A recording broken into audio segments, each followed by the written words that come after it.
हाँ तो नमस्कार विद्यार्थियों, स्टडी विद सीप की ऑनलाइन क्लासेज में आपका स्वागत है। जैसा कि अपन कक्षा 10 विज्ञान में अध्याय पहला पढ़ रहे थे, एनसीईआरटी का जो राजस्थान बोर्ड में नया सिलेबस लगा है उसका, उसी के अंदर अपन पढ़ रहे थे रासायनिक अभिक्रियाओं के प्रकार। अपन ने यहाँ से आज से पहले 5 पार्ट इसके पढ़ लिए हैं। जिसने नहीं देखे पहले वो देखे, बाद में आज ये छठा पार्ट अपन आगे चल रहे हैं। अपन रासायनिक अभिक्रियाओं के प्रकार पढ़ रहे थे और रासायनिक अभिक्रियाओं के दो प्रकार पढ़ लिए थे। एक पढ़ लिया था संयोजन और दूसरा पढ़ लिया था क्या, वियोजन। उन्हीं संयोजन के साथ साथ में अपन ने पढ़ ली थी उष्माक्षेपी और वियोजन के साथ साथ में पढ़ ली थी अपन ने उष्माशोषी। तो आपको चार ये जो समीकरणें पढ़ी थी इनमें से सवाल पूछ सकते हैं। मेनली दो थे इसके प्रकार, उन्हीं के अंदर ये दो इसके है ना अवैध थे, ये मान लो, या इनको अलग से समीकरणें मान लो और इनसे आपको सवाल पूछ सकते हैं। उसी कड़ी में आगे चलते हुए आज की क्लास में चलते हैं और आज की क्लास में तीसरा जो प्रकार है अपना उसको लेके चलते हैं। और तीसरा जो अपना प्रकार है, तीसरा प्रकार है अपना कौन सा, तीसरा प्रकार है अपना विस्थापन अभिक्रिया का। कौन सी अभिक्रिया पढ़ेंगे आज की क्लास में अपन, आज की क्लास में अपन पढ़ने वाले हैं विस्थापन अभिक्रिया। अब देखिए विस्थापन अभिक्रिया क्या होती है और ये कैसे होती है, क्योंकि परिभाषाएं मैं लगभग इनकी वैसी ही लिखूंगा जैसी मैंने कल उनकी परिभाषाएं लिखी थी।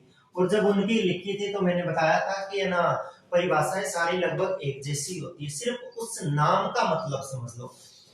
जिस नाम को लेके वो अपने को अभिक्रिया पूछ रहा है या समीकरण पूछ रहा है उसका मतलब समझ लो, सारा काम मिल जाएगा। संयोजन का मतलब जुड़ना, वियोजन का मतलब टूटना।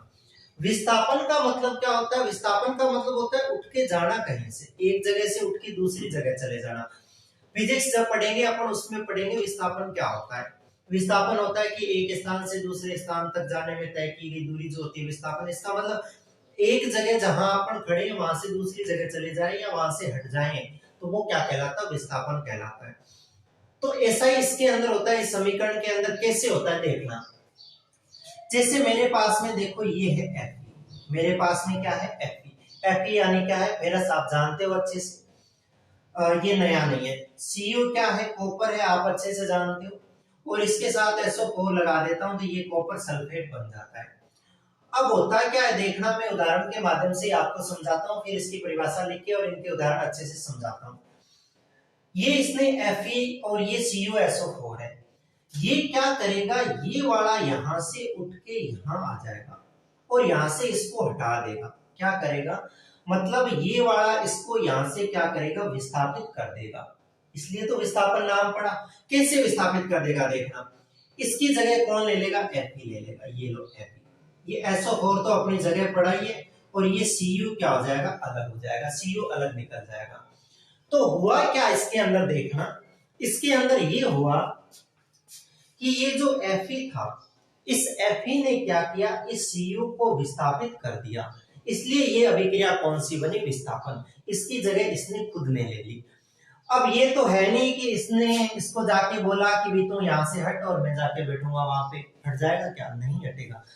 भाई कोई भी मान लो दो विद्यार्थी होते हैं, एक ये विद्यार्थी है और एक ये विद्यार्थी है, ये जगह के लिए लड़ रहे हैं क्लास के अंदर। भाई कहीं भी लड़ रहे होंगे जगह के लिए, या कोई भी लड़ रहे होंगे आपस में, दो जने लड़ रहे होंगे। जीत किसकी होती है, जो अधिक शक्तिशाली होता है उसकी। मान लो ये इसके घर में बैठना चाहता है या इसकी जगह बैठना चाहता है, तो ये अधिक शक्तिशाली होगा, अधिक पावरफुल होगा, तभी तो इसको यहाँ से इसके घर से निकाल के ये जाके इसके घर में बैठ जाएगा। ऐसा ही होगा ना। ये तो है नहीं कि ये जो कमजोर वाला है ये इसको हटा के इसकी जगह ले लेगा, नहीं ले पाएगा ना। तो इसके अंदर भी ऐसा ही होता है। ऐसा ही क्या होता है कि ये जो तत्व है ना, ये क्या होना चाहिए, ये अधिक क्रियाशील होना चाहिए। क्या होना चाहिए, ये अधिक क्रियाशील होना चाहिए, मतलब इसकी पावर है ना, क्रियाशीलता है ना, वो ज्यादा होनी चाहिए। तब ये क्या करेगा, अधिक क्रियाशील होगा, ये कम क्रियाशील होगा तो इसको हटा देगा। तो परिभाषा यहीं से बनती है। इनको समझ लो आप, भले इनको समझ लो। ये दैनिक जीवन से समझते हैं अपन, ये केमिकल रिएक्शन जो होती है रसायन विज्ञान की भाषा में समझो। देखो क्या कहेंगे अपन, अपन ये कहेंगे कि अधिक क्रियाशील तत्व कम क्रियाशील तत्वों को क्या कर देता है, विस्थापित कर देता है। तो ऐसी अभिक्रिया होती है, वो क्या कहलाती है, विस्थापन अभिक्रिया। एक बार और सुनिएगा ध्यान से। कि ऐसी रासायनिक अभिक्रिया जिसमें अधिक क्रियाशील तत्व कम क्रियाशील तत्वों को विस्थापित कर देता है, वो अभिक्रिया क्या कहलाती है? विस्थापन अभिक्रिया कहलाती है। समझ में आ गई? मैं यही उदाहरण इधर लिख के अच्छे से समझाता हूँ, इनकी मैं डेफिनेशन लिखता हूँ, आप अच्छे से इसको समझिए। तो देखिए मैं इसको तो डिलीट कर देता हूँ यहाँ से और आगे चलते हैं। देखो क्या है, पहले इसकी परिभाषा लिखता हूँ मैं। देखो परिभाषा तो वैसे ही लिखूंगा, कोई नई बात है नहीं। मैं परिभाषा तो यही लिखूंगा कि ऐसी रासायनिक अभिक्रिया, ऐसी रासायनिक अभिक्रिया जिसमें, ऐसी रासायनिक अभिक्रिया जिसमें, सारों में यही लिखी थी ना, ऐसे ही शुरुआत की थी मैंने। तो ऐसी रासायनिक अभिक्रिया जिसमें अधिक क्रियाशील, ऐसी रासायनिक अभिक्रिया जिसमें अधिक क्रियाशील, अधिक क्रियाशील, अब उसको कुछ ही बोल दो, तत्व, परमाणु, पदार्थ, कुछ भी, पदार्थ या यौगिक। ऐसी रासायनिक अभिक्रिया जिसमें अधिक क्रियाशील तत्व कम क्रियाशील तत्वों को, किसको? कम क्रियाशील तत्वों को। अब ये अधिक और कम क्या होते हैं ये भी बताऊंगा मैं अभी। ऐसी रासायनिक अभिक्रिया जिसमें, ऐसी रासायनिक अभिक्रिया जिसमें अधिक क्रियाशील तत्व कम क्रियाशील तत्वों को, कम क्रियाशील तत्वों को उसके यौगिक से, उसके यौगिक से, क्योंकि वो यौगिक बन रखा था, Cu जैसे अभी लिखा था ना, CuSO4 मिलके एक यौगिक बन रखा था, तो उसके यौगिक से ऐसी रासायनिक अभिक्रिया जिसमें अधिक क्रियाशील तत्व कम क्रियाशील तत्वों को उसके यौगिक से विस्थापित कर देता है, उसके यौगिक से विस्थापित कर देता है। ये नाम आ गया देखो, विस्थापित, विस्थापित कर देता है, विस्थापित कर देता है, उसे विस्थापन अभिक्रिया कहते हैं। उसे क्या कहते हैं? विस्थापन अभिक्रिया कहते हैं। ये सिंपल सी इसकी डेफिनेशन है, विस्थापन अभिक्रिया कहते हैं। चलिए, ये तो इसकी परिभाषा की बात हो गई, क्योंकि पेपर के अंदर परिभाषाएं भी आती है, उदाहरण भी आते हैं। सिंपल सी आपको मान लो ये विस्थापन अभिक्रिया दे दी, कुछ बच्चे होते हैं जिनको केमिकल रिएक्शन, रासायनिक अभिक्रियाएं याद करने में दिक्कत होती है, तो वो बच्चे क्या करते हैं, इसकी परिभाषा रट लेते हैं। परिभाषा रटने से नंबर नहीं मिलते। आपके मान लो ये विस्थापन अभिक्रिया आ गई, आपने ये परिभाषा लिख दी, नीचे समीकरण लिखी नहीं, आपको नंबर नहीं मिलेंगे। नंबर रासायनिक अभिक्रिया के आधार पर ही मिलेंगे। क्यों? क्योंकि रासायनिक अभिक्रिया लिख देते हैं ना, तो लैंग्वेज अपने आप बन जाती है, और एग्जामिनर ये देखता है कि इसने रासायनिक अभिक्रिया ही नहीं लिखी, तो लैंग्वेज ऐसे ही बना के लिखी होगी। ये जो परिभाषाएं बनती है वो केमिकल रिएक्शन के आधार पे ही बनती है। ये नहीं कि पहले ये है ना, ये बन गई अपने अभिक्रिया, ये परिभाषा बन गई, बाद में रिएक्शन बनी, नहीं। तो आपको रिएक्शन याद करनी इसकी जरूरी है, अभिक्रिया याद करनी जरूरी। देखो कैसे, मैं पहला एग्जांपल लिखता हूँ, क्योंकि किताब के सारे एग्जांपल करने हैं। वैसे मुझे समझाने हो तो मैं फटाफट समझा दूं, पर सारे उदाहरण समझाने हैं। देखो मैं ये ले लूं Fe, ये Fe क्या होता है आप अच्छे से जानते हो, बार बार अपने काम में लिया इसको। ये फेरस है, यानी लोहा, ये फेरस। प्लस में इसकी रिएक्शन जो अभी लिखी थी ये लिख दूं CuSO4। क्या लिख दूं? CuSO4। Cu क्या होता है? कॉपर होता है, Cu कॉपर होता है। SO4 लग गया तो इसको क्या बोल देंगे अपन? इसको बोल देंगे अपन कॉपर सल्फेट, बोल देंगे कॉपर सल्फेट। अब देखना होता क्या है, अब ये रिएक्शन करेंगे तो ये अधिक क्रियाशील है, ये इसको क्या कर देगा? विस्थापित कर देगा। तो कैसे होगा? देखो, उसकी जगह ये ले लेगा, तो इसको जगह दे दो। देखो ये Fe और ये क्या हो गया? SO4, और ये Cu जो है इससे विस्थापित होकर यहाँ साइड में आ गया।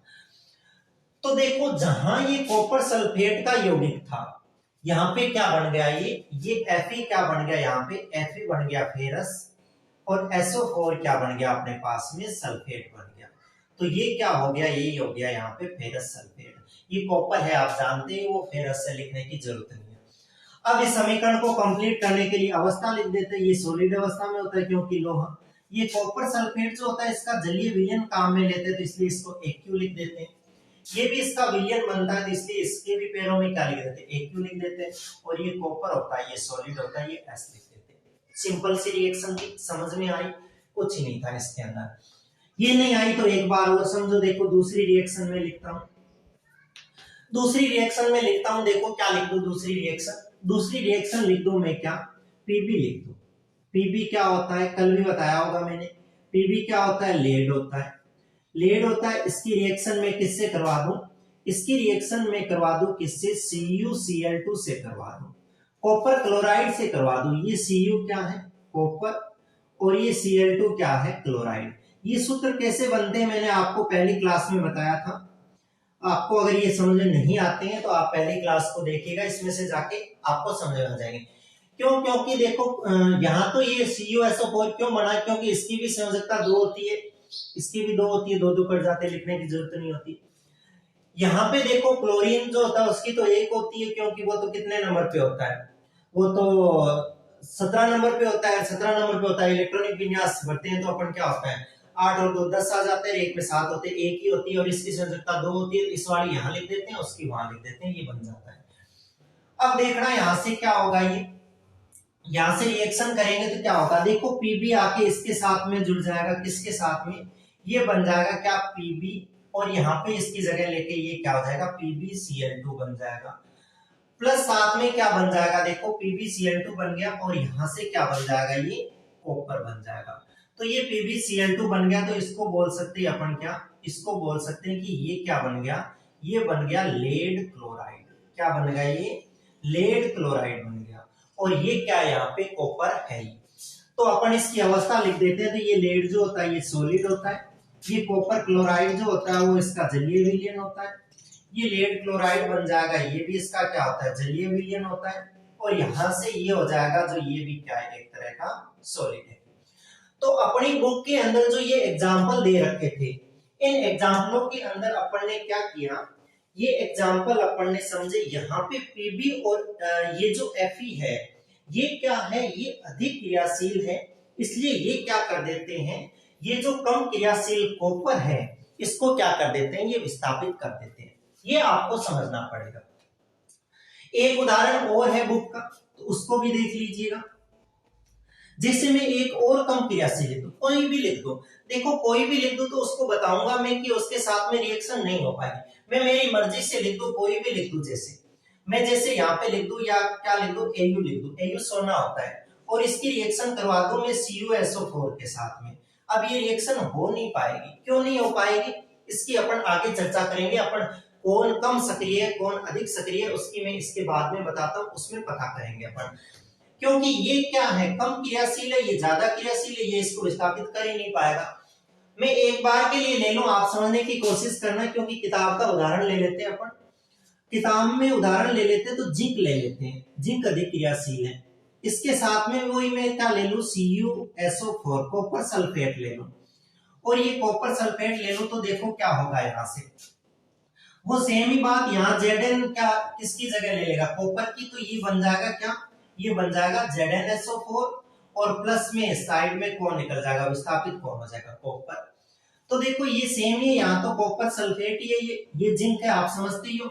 ये यहाँ से क्या बन जाएगा, जिंक के साथ में SO4 लग गया, तो ये क्या बन जाएगा, ये बन जाएगा जिंक सल्फेट। क्या बन जाएगा, जिंक सल्फेट।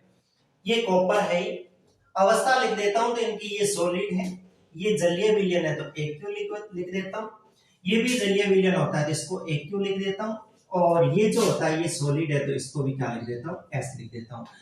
बाकी मेरे हिसाब से ये रासायनिक अभिक्रियाएं हैं वो एकदम संतुलित है, देख लेना संतुलित है क्या। Fe एक है, यहाँ भी Fe एक है, कॉपर एक है, कॉपर यहाँ भी एक है, सल्फर एक है, सल्फर एक है, ऑक्सीजन 4 है, ऑक्सीजन भी, मतलब ज्यादा कुछ हुआ ही तो नहीं है। वो ये आपस में क्या किया, जगह ही तो बदली है, इन्होंने एक दूसरे से विस्थापित ही तो हुए हैं, ज्यादा इन्होंने कुछ की नहीं रिएक्शन। तो इस हिसाब से ये जो थी अपनी विस्थापन अभिक्रिया थी, कि इस अभिक्रिया के अंदर क्या होता है कि अधिक क्रियाशील जो तत्व होता है वो कम क्रियाशील तत्व को विस्थापित कर देता है, इसलिए इसको विस्थापन अभिक्रिया कहते हैं। और ये अधिक क्रियाशील क्यों है और ये कम क्रियाशील क्यों है, इसकी मैं अभी जस्ट इसके बाद में बताता हूं। एक बार के लिए मैं साइड में हो जाता हूं, आप इसको या तो उतार लीजिएगा या आप इसका स्क्रीनशॉट ले लीजिएगा। इसके बाद में अपन पढ़ते हैं कि कौन ज्यादा सक्रिय है, कौन कम सक्रिय है, इसके आधार पे अपन बात करते हैं। तो आपने ये लिख लिए होंगे, चलिए आगे चलते हैं अपन, और आगे जो दूसरी चीज पढ़ते हैं वो चीज क्या पढ़ते हैं अपन, वो पढ़ते हैं अपन सक्रियता श्रेणी। कौन सी श्रेणी? सक्रियता श्रेणी। तो देखिए सक्रियता श्रेणी होती क्या है, यानी सक्रियता श्रेणी अपने को क्या बताती है? सक्रियता श्रेणी अपने को ये बताती है कि कौन सा जो तत्व है वो अधिक क्रियाशील है और कौन सा है वो कम क्रियाशील है, यानी कौन किसको विस्थापित कर देगा, कौन किसको विस्थापित नहीं कर देगा। आपके ये जो सक्रियता श्रेणी है ये आपके तीसरे पार्ट के अंदर है, तीसरा पार्ट जब पढ़ेंगे ना उसके अंदर पढ़ेंगे, मैं उस टाइम आपको विस्तार से बताऊंगा। पर फिलहाल इस डाउट को क्लियर करने के लिए कि अब ये गलती से कल को मैंने इधर सोडियम लिख दिया, कॉपर सल्फेट लिख दिया, रिएक्शन हो पाएगी कि नहीं हो पाएगी? हो सके 4 ऑप्शन आ जाए आपके पास में, ऊपर लिख दे निम्न में से संभव है, और आपको 4 रिएक्शन लिख दे, क्या वास्तव में वो रिएक्शन संभव होगी या नहीं होगी उसका पता अपन कर लेंगे। कैसे कर लेंगे? देखो अपन अभी क्या पढ़ेंगे, अपन अभी पढ़ेंगे सक्रियता श्रेणी। ये सक्रियता श्रेणी जो है आप अपनी बुक में भी देख सकते हो, आपकी बुक जो है एनसीईआरटी की न्यू सिलेबस की, उसका जो तीसरा लेसन है मैं बता देता हूं तीसरे लेसन में कहां पे और किस पेज पे आपको ये मिल जाएगी। तो आप अगर इस बुक में देखना चाहो तीसरे पार्ट के अंदर तो पेज नंबर 50 पे आपको एकदम अच्छे से ये सक्रियता श्रेणी लिख के बता रखी है। तो आप ये सक्रियता श्रेणी आप वहां पर भी देख सकते हो, ये आपको याद करनी पड़ेगी। याद कैसे करनी पड़ेगी अभी देखिए मैं बताता हूँ। बाकी ये सक्रियता श्रेणी वास्तव में होती क्या है ये मैं उस टाइम बताऊंगा जब इस पार्ट का नंबर आएगा, और उस टाइम ये जो सक्रियता श्रेणी है इसका टॉपिक आएगा। देखिए सक्रियता श्रेणी होती क्या है, मैं क्रियाशीलता के घटते क्रम में लिख रहा हूं। मैं यहां से शुरुआत करता हूं, क्रियाशीलता का घटता क्रम लिख रहा हूं, यानी सबसे ऊपर किसको लिखूं? सबसे ज्यादा क्रियाशील कौन सा होता है? तो देखो सबसे ज्यादा क्रियाशील होता है पोटेशियम। पोटेशियम को कैसे लिखते हैं मैंने कहा था आपको याद भी करना है, क्योंकि 30 तत्व मैंने एक से लेकर याद करने का कहा था, आपने किए होंगे। ये देखो क्या हो जाएगा पोटेशियम, फिर क्या हो जाएगा, फिर हो जाएगा सोडियम, है ना, पोटेशियम और सोडियम, फिर क्या हो जाएगा कैल्शियम, फिर क्या हो जाएगा मैग्नीशियम। आपको ये याद करने पड़ेंगे। फिर आपका क्या हो जाएगा एल्यूमिनियम हो जाएगा, फिर आपका क्या हो जाएगा जिंक हो जाएगा, फिर आपका क्या हो जाएगा Fe फेरस हो जाएगा जो अभी पढ़ रहे थे। फिर आपका Fe के बाद में क्या आ जाएगा, Fe के बाद में आ जाएगा आपका लेड जो अभी पढ़ रहे थे, Pb आ जाएगा। इस Pb के बाद में अपन क्या करते हैं एक हाइड्रोजन को बीच में डाल देते हैं, क्योंकि ये ज्यादातर इस सक्रियता श्रेणी के अंदर जो आते हैं वो धातुएं आती है। हाइड्रोजन को डाल देते हैं, यहाँ पे कार्बन को भी डाल देते हैं। इतना ज्यादा डीपली अपने को नहीं पढ़ना, मोस्टली ये पढ़ने की कौन ज्यादा सक्रिय और कौन कम सक्रिय है। फिर इसके बाद में आ जाएगा देखो कॉपर, कॉपर के बाद में आ जाएगी अपनी मरकरी Hg, Hg के बाद में आ जाएगी अपनी Ag, यानी Ag होती है चांदी, Ag के बाद में आ जाएगी क्या अपनी Au, Au यानी सोना होता है, और Au के बाद में आ जाएगा अपना प्लेटिनम यानी प्लेटिनम होती है। अपने प्लेटिनम तक तो नहीं दे रखी, अपने ये Au सोने तक दे रखी है, तो अपन क्या करते हैं यहाँ से सोने तक की याद कर लेते हैं। और यहाँ से शुरुआत अपने कहां से दे रखी है पोटेशियम से। इसका मतलब आपको यहां से ना पूछे प्रश्न तो वहां पे उस लेसन में पूछ सकते हैं कि सबसे ज्यादा क्रियाशीलता किसकी होती है। ये जो पोटेशियम है ये सबसे ज्यादा क्रियाशील है, इसकी क्रियाशीलता क्या है, सबसे ज्यादा है, इसलिए ये सबसे ज्यादा क्रियाशील है।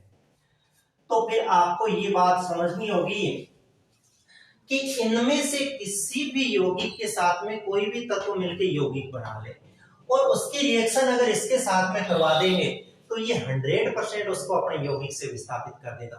क्यों? क्योंकि इन सारों की वजह ये क्या है, सर्वाधिक क्रियाशील है। तो फिर इधर अगर देखा जाए तो अपने हिसाब से, बाकी तो आगे प्लेटिनम और वगैरह आते हैं, अपन Au तक की बात करें क्योंकि सक्रियता श्रेणी अपने Au तक दे रखी है। Au की बात करें तो ये जो Au है ना, इसको अपन क्या कहेंगे कि ये सबसे कम क्रियाशील है। क्या है ये? सबसे कम क्रियाशील है। दो तो आप यहां से नाम याद रख लेना कि सबसे ज्यादा क्रियाशील पोटेशियम, सबसे कम क्रियाशील कौन है, Au है। फिर ये इसका घटता हुआ क्रम है, कैसे चलती है ये, यानी यहां लिख दो क्रियाशीलता का घटता क्रम। किसका? क्रियाशीलता का घटता क्रम, यहां पे लिखो क्रियाशीलता, क्रियाशीलता का घटता क्रम है। तो इस हिसाब से ये सक्रियता श्रेणी। अभी अपन ने क्या पढ़ा, देखो अपन ने कॉपर लिया था, कॉपर कहां पे, ये कॉपर था। कॉपर के साथ में देखो अपन ने लेड लेके देख लिया, Fe लेके देख लिया, जिंक लेके देख लिया, और भी ये तत्व लेके देख लेते हैं, क्योंकि कॉपर की क्रियाशीलता इन सारों की क्रियाशीलता से क्या है, कम है, इसलिए ये सारे इसको क्या कर देंगे, विस्थापित कर देंगे। मान लो अगर ऐसा आ जाए, क्या मान लो ऐसा आ जाए, मान लो एक ये मैं यौगिक लिखता हूं, मैं क्या लिखता हूं, NaCl लिखता हूं, और इसके साथ में किसकी रिएक्शन करवा दूं, पोटेशियम। क्या ये संभव है? देखो Na है, इसके साथ में Cl है, इसका यौगिक है, और ये पोटेशियम है। क्या ये पोटेशियम अधिक क्रियाशील है? अगर अधिक क्रियाशील है तो ये इसकी जगह ले सकता है। देखो Na देखो यहाँ पे और K यहाँ पे है, ज्यादा क्रियाशील कौन है, ये ज्यादा क्रियाशील है, 100% ये इसके स्थान ले लेगा और ये KCl बना लेगा, इस Na को साइड में कर देगा ना। ये अगर उल्टी लिखूं मैं रासायनिक अभिक्रिया, मैं यहाँ पे KCl लिख दूं, इसकी रिएक्शन Na के साथ में करा दूं, क्या ये Na इसको K को हटाकर इसकी जगह ले लेगा? क्या Na तो कम क्रियाशील है, ये ज्यादा क्रियाशील है, ये इसको हटा ही नहीं सकता, तो ऐसी रिएक्शन संभव नहीं होगा। वो लिख देगा रिएक्शन आपको, वो NaCl ऐसे लिख देगा और साथ में K लिख देगा कि ये रिएक्शन हो गई, क्या नहीं हो पाएगी। आपको ये समझना होगा, यहाँ से बहुत सारे प्रश्न बनते हैं सक्रियता श्रेणी से, सबसे ज्यादा क्रियाशीलता, सबसे कम क्रियाशीलता, है ना। आपको ये 3-4 नाम दे देंगे, कहेंगे क्रियाशीलता का बढ़ता क्रम लिखिए, क्रियाशीलता का घटता क्रम। बाकी मैं ये सारी बातें चर्चा उस टाइम करूंगा। फिलहाल आप देख सकते हो कितने प्रश्न बन सकते हैं, ये प्रश्न बन सकते हैं इसमें से। तो इस हिसाब से आप एक बार अगर इसको लिखना चाहो तो लिख लीजिए, मैं साइड में हो जाऊं। बाद में अपन क्या करते हैं, आगे जो क्रियाशीलता है उसके सवाल कैसे बनते हैं उस पर बात करते हैं। तो देखो इसमें कैसे सवाल, आपको मान लो ये 4 ऐसे नाम उठा के दे दिए, Cu दे दिया, Ag दे दिया और आपको पोटेशियम दे दिया, कह दिया इसको क्रियाशीलता के बढ़ते क्रम में लिख देंगे भाई। सबसे ज्यादा अपना अगर याद है तो 1 सेकंड लगेगा, ये लिख लेंगे, लिख के देखो सर्वाधिक क्रियाशीलता पोटेशियम की, उससे कम किसकी, एल्यूमिनियम की है। क्या एल्यूमिनियम की तो उससे कम है, पर कॉपर की तो इससे ही कम है, Ag की इससे ही कम है, तो फिर यहाँ से कौन आएगा, एल्यूमिनियम आएगा। फिर एल्यूमिनियम के बाद में कौन आ रहा है, कॉपर आ रहा है, और कॉपर के बाद में कौन आ रहा है, Ag आ रहा है। बीच में छोड़ देगा, क्या फर्क पड़ता है, इसकी तो इससे ज्यादा ही है ना, या इसकी इससे तो कम ही, इसकी इससे कम है, इसकी इससे कम है, ये क्रियाशीलता का घटता क्रम है। बढ़ता पूछेगा तो सबसे पहले ये लिखते हैं, बढ़ता क्रम लिखते हैं। तो इस हिसाब से आपके इसके सवाल आ सकते हैं पेपर के अंदर। तो इस हिसाब से आज की क्लास में अपन ने क्या किया, आज की क्लास में एक तो पढ़ी अपन ने विस्थापन अभिक्रिया, आप अच्छे से समझ लीजिएगा उसको, पेपर में प्रश्न आना निश्चित है उसमें से। और दूसरी अपन ने सक्रियता श्रेणी पढ़ी, आप इनको अच्छे से पढ़िए, जो रेगुलर क्लासेस चल रही है उनको अच्छे से पढ़िए। आगे की क्लास जब पढ़ेंगे अपन, उसके अंदर अपन पढ़ते हैं आगे का एक और प्रकार जो विस्थापन से रिलेटेड है, उसका नाम है द्विविस्थापन अभिक्रिया। तो आगे की क्लास में पढ़ते हैं अपन द्विविस्थापन अभिक्रिया। तब तक के लिए धन्यवाद।